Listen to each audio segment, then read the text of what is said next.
Hello and welcome to my YouTube channel. Craig Penny here. This is Brufrog's Brews, where I review beers from, well, mostly from New Brunswick, but not only. Today is a beer from Petit Sault, a brewery I've been a big fan of since they opened a few years ago. I think it's 4 years now. So one of the early adopters in the newest wave of microbreweries in New Brunswick. So this they really started as a Belgian specialist, and with their wit beer, the Temps Blanche, which is, I think, really accurate and well made in that style. And they make quite a few Belgian influenced beers, but not long after they opened, they did expand to things like Pilsner, IPA, and nowadays they make a lot of different styles. And I think their Belgian ones are still some of their best, but yeah, they do a lot of different things. So it's a brewery that's, it's pioneering, but also they're versatile and varied in style. And they also have these neat bottles or kind of stubby variations and a lot of really cool labels.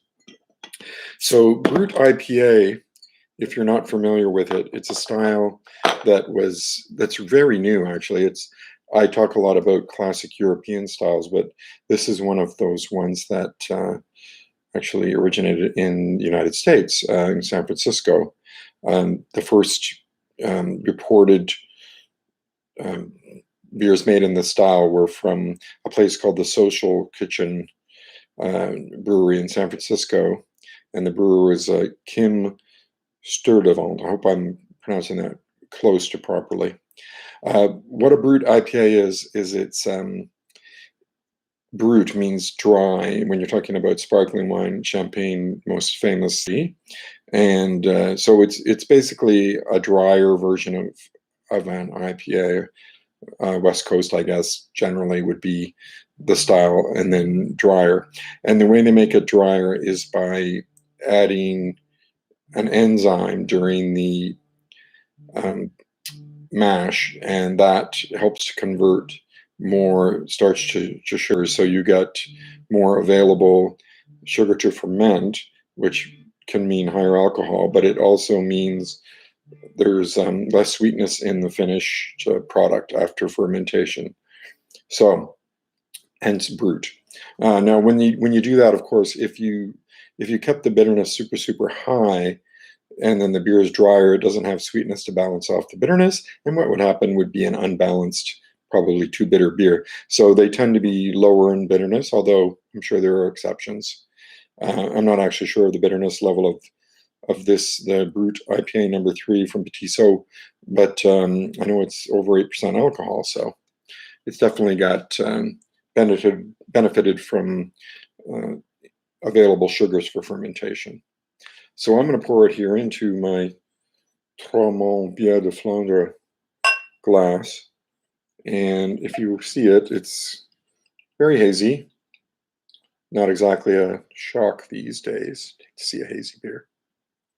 Almost becoming the norm, isn't it? So very hazy. No, this Brut number 3 is not just a straight Brut IPA. It also has peach and strawberry puree in it, 8.8% alcohol. So that's packs a fruit punch. So what am I expecting? I'm expecting a lot of fruit aromatics and flavors, but I'm not expecting heavy bitterness, and I'm not expecting excessive sweetness.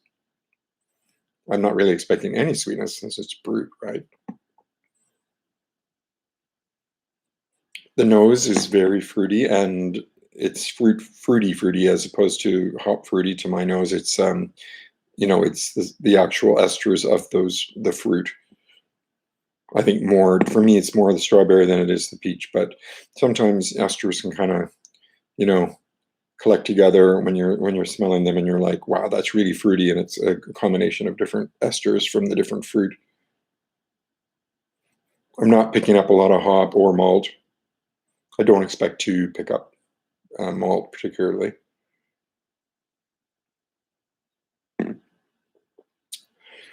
So taste-wise, I mean, Brut in Champagne means dry, but it's not 100% dry. I mean, unless you have the Brut Naturel, the ones that have no sugar dosage added in bottling, no liqueur or anything like that. So it can be extremely dry. But this is certainly dry on the palate, so that's good. To me, that's what I want. And the fruit comes through. It's fruity without being sweet fruity. Like, I'm not a fan. I mean, I'm no problem with you. Drink whatever you like. I'm not a fan of sweet fruity beers. I don't like milkshake IPAs with sweetness and lactose and fruit syrup, and I don't like sweet milk stouts. Um, there are some somewhat sweet beers that I enjoy. Um, for dessert beers, and some things like well-made barley wines, but I don't like it when it's unbalanced and kind of clogs up your palate, with sugar. And this certainly does not. It's dry. It's kind of what it's advertised. It's dry and fruity. Now, IPA, that's a whole other question. This is a style, a new style. And like for anybody who's old school like me, when you think of IPA, you're thinking of either the British styles, which were, well, they're all over the map to be truthful. But when you think of the American style, the classic, it's quite bitter, citrusy hops generally, and somewhat elevated alcohol. Is this an IPA? Well, it's obviously a Brut IPA by the new style that's been defined, but it doesn't really taste like an IPA to me. It tastes more like a fruit beer, but a dry fruit beer. And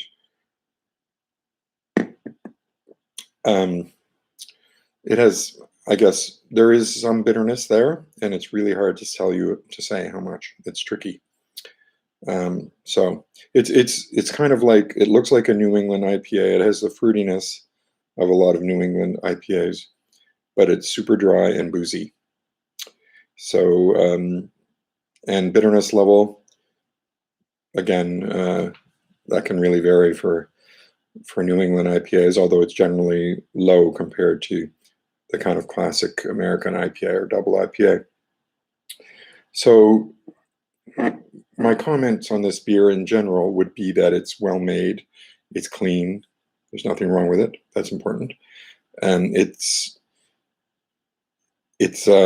delivers kind of what it's advertised to be, and I think that's important as well. Now, whether you like this beer is all to your taste. Like, I'm fine with it. I think it's cool. It's different. It's interesting. It's not probably the kind of beer that I would drink regularly because of the super high alcohol.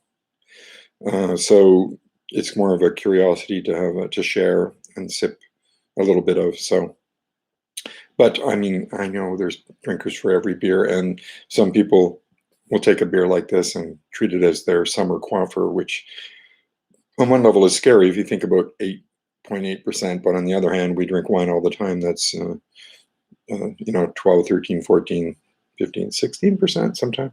So, it's, as long as you're monitoring your consumption, it doesn't really matter, does it? You control your alcohol consumption yourself. So it's not up to the breweries to do that. So anyway, cheers to Petit Sault for another really interesting beers. I really do enjoy their whole lineup. They have a bunch of interesting stuff, and they deserve support. So cheers to our New Brunswick breweries, and we'll see you on the other end of this. I'll probably do another beer review next week. And right now, I'm just going to go drink this beer. Cheers.